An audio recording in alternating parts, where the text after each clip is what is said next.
I love that they made the name Abigail sound threatening. Abigail. You probably could have chosen any name. Jessica, Betsy, Reagan, Sally. No, Abigail's good.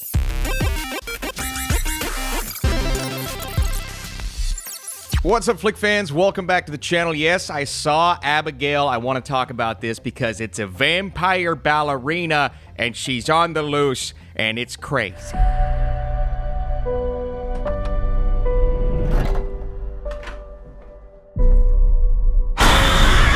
Now here's the real summary. After a group of criminals kidnap the ballerina daughter of a powerful underworld figure, they retreat to an isolated mansion, unaware that they're locked inside with no normal girl. And if you see the trailer and every piece of marketing and the poster and the scary image behind me, you know that Abigail's a vampire. Now, I'm sure other people have said this because the intrigue could have been rooted in the mystery of what is actually happening, but we knew that she was going to be a vampire. Therefore, part of me was sitting back as the movie was going, I'm like, man, I wish I didn't know that she was, because once they revealed that, the way they do it in the movie is awesome, but you know that going in. And we're also fully aware that our characters don't know. So yeah, I understand they had to do it. They had to get people to the theater, and that was the best way to do it. So they did the right thing.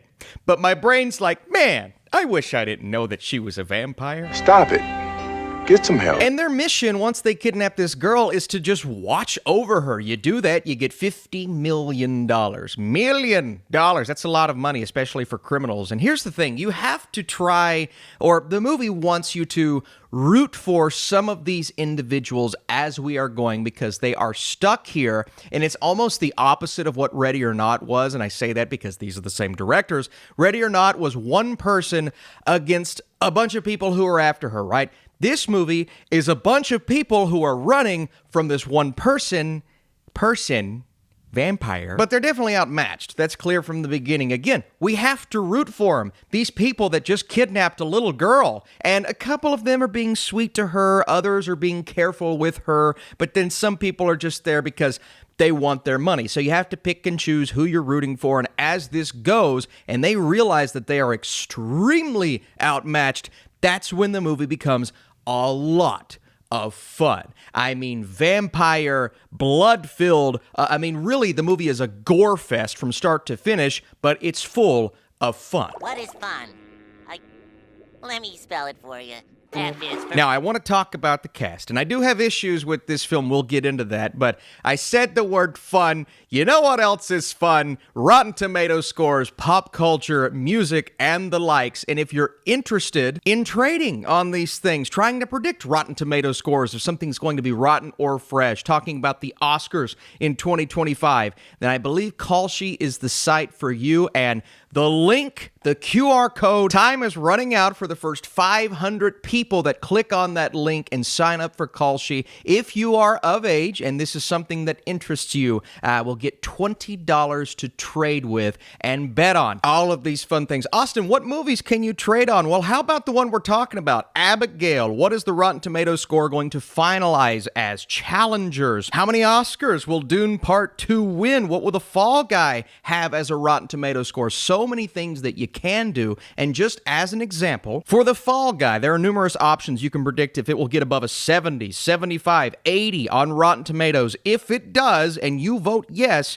87 cents will win you $1, or $87 will win you $100. But if it doesn't go above an 80, you get zero. So again, if this type of thing interests you, you can follow the link down below. Appreciate your all support on this and everything that I do. And remember to trade responsibly. I don't think Abigail works without this cast. Melissa Barrera, Dan Stevens, Alicia Weir, and we'll talk about her, Catherine Newton. Now, Barrera and Newton were my MVPs of this film as it was going the first hour, and I have my complaints about that. We'll talk about it, but those two are outstanding. Newton, while she plays similar characters, I feel like there's a consistency in the type of role that she takes, so I would like to see her branch out a bit more.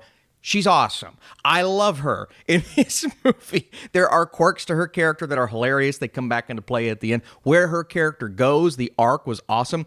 But Barrera seems to be the one that I had the most emotional attachment to because she's the one that shows the most kindness to our little vampire child at the beginning. And there is a little connection there that obviously when things go awry, doesn't matter as much, but I really like the way that they handled that character. Kevin Durant's Peter, there's like this softness and this charm to this big brooding character that I didn't expect. Giancarlo Esposito, as always, he's menacing as the villain. I do feel as if he was a little wasted in this film, and some of his lines, especially towards the end. The delivery is great as always, but I think it's more of what he was given to say comes across as a little too overboard, a little too cheesy, and I'm like, it's starting to feel like a satire of itself. But still, he's great. Angus Cloud, I believe this is the final performance we're going to see. It was awesome because they dedicated the movie to him, but really good. I always enjoy him when he's on screen, and he's gone way, way too early.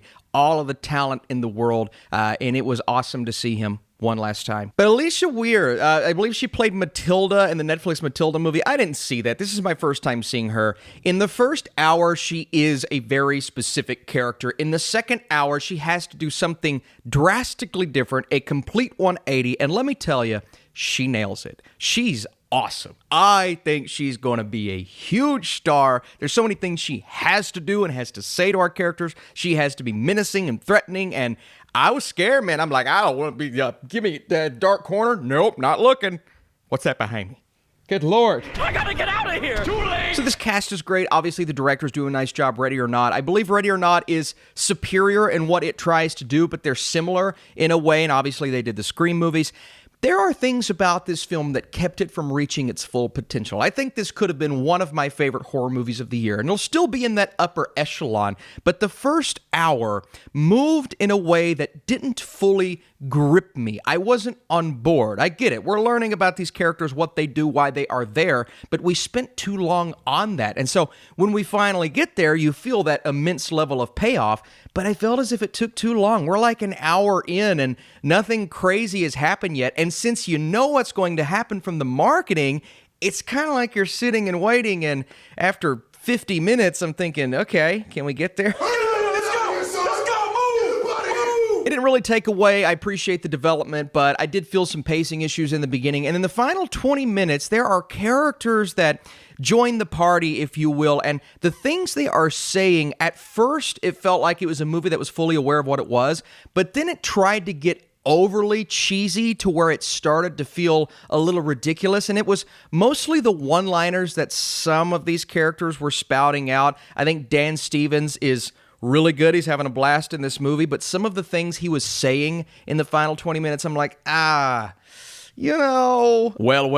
look who came to join the party. I'm just like, I just thought the writing for him weakened, whereas I was really intrigued in the beginning, but Stevens still does an excellent job. So a movie that is inconsistent, doesn't fully deliver, those things aside, it is still a freaking blast to watch on the big screen, to see this vampire madness go down. And they do not hold back on the blood or the R rating. Nope, this is gore, galore, door.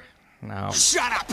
Just shut up, you idiot! Before I give you my score, that's the word I was looking for. I'm on a roll. Thank you guys so much for watching this video. I appreciate you all so much for tuning in. Let me know what your favorite horror movie of the year is, and thanks once again to Kalshi for sponsoring this video. If you want to drop a like, that would be awesome. Once Abigail gets going, it makes for a slick and gore-filled good time. It takes a handful of tired tropes and manages to flip most of them on their head, while occasionally veering into conventional territory towards the end. Barrera and Newton crush it, but Weir's terrifying ballerina is our MVP. This is a star in the making.